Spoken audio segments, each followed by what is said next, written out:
Magandang araw mga kaibigan. Pag-usapan pa rin natin ang hindi pagdalo ng Pangulong Marcos Jr.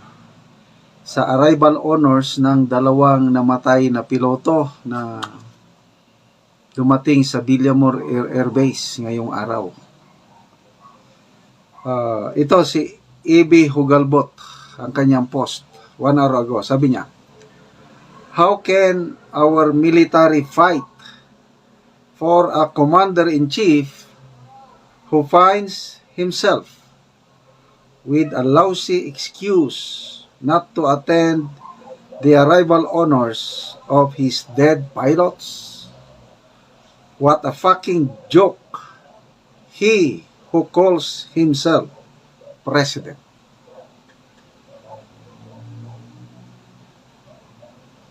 Ano yung dahilan? Urgent matter daw. Ano ba yung urgent matter na yan? Hindi naman. Pakipaliwanag ko Attorney Claire Castro. Naghintay kami. Mabilis man kayong mag-press conference. Sana bukas may paliwanag ni Attorney Claire Castro ano itong urgent matter. Bakit hindi man lang dumating ang Pangulo sa arrival honors ng dalawa nating nasawing bayaning piloto? Okay, may nabasa akong comments dito. Si English instructor. Sabi niya, "The recent absence of the commander-in-chief from the arrival honors for fallen pilots raises serious questions about leadership and respect. It's difficult for soldiers to understand." Ako, sundalo manggit ko, although retired lang, kaya hindi ko magets. Naging commander ako, pag namatayan ako ng sundalo, talagang pupuntahan ko talaga.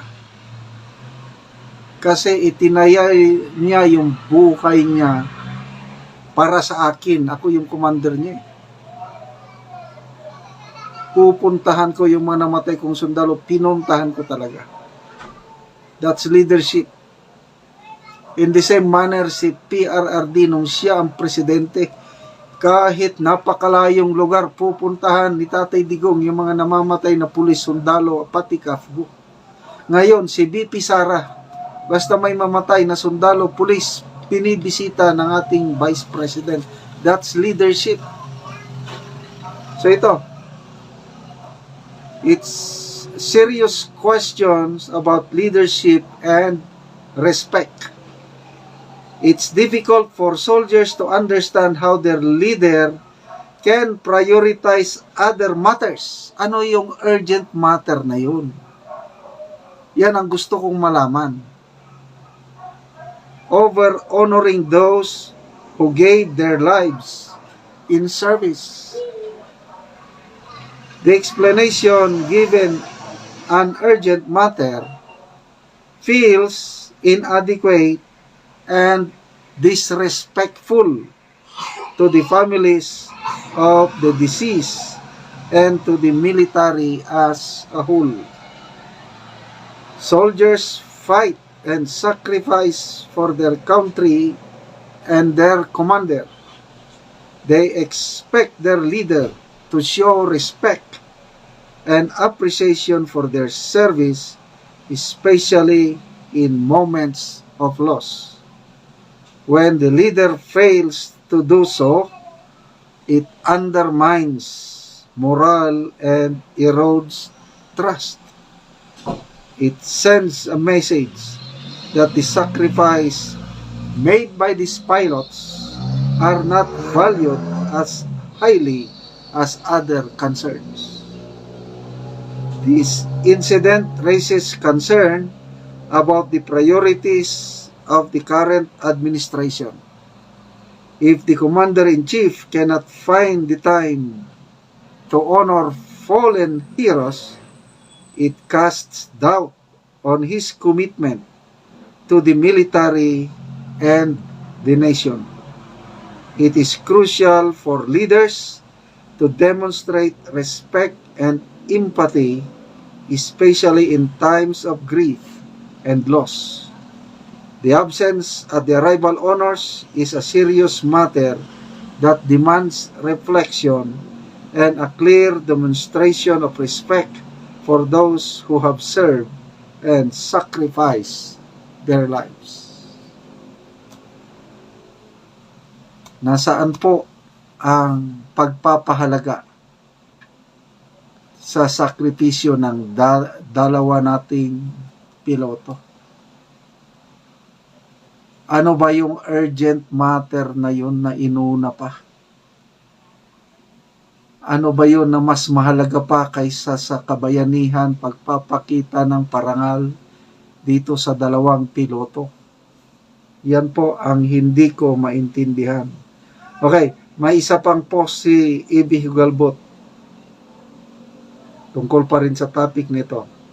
Sabi niya, 39 minutes ago, what Pinoy did to the Sub-44 Bongbong Marcos also did to the two dead pilots of FA-50. Walang respeto sa ating mga sundalo. Pareho sila. Okay, may comment akong nabasa dito tungkol sa binisita niyang tulay. Sana ba yun?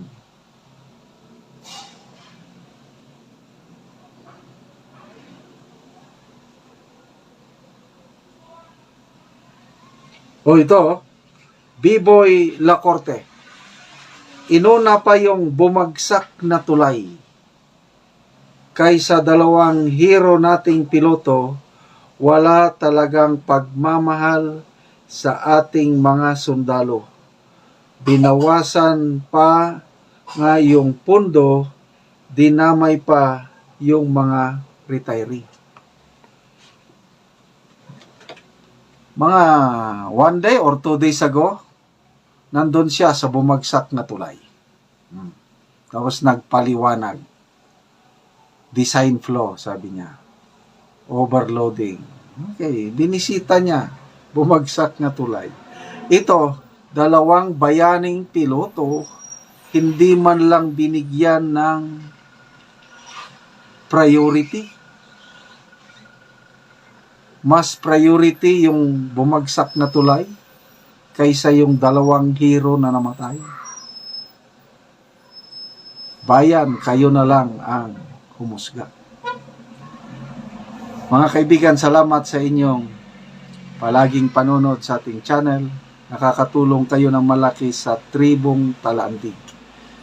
Ang sweldo natin sa channel na ito, binibigay natin tinutulong natin sa Tribong Talandig. Namimigay tayo ng yero at pako para ma-repair ang kanilang sirang bahay. Namimigay din tayo ng solar lights dahil napakadilim yung tahanan nila kung gabi. Namimigay tayo ng kaldero, plato at iba pang pangangailangan nila.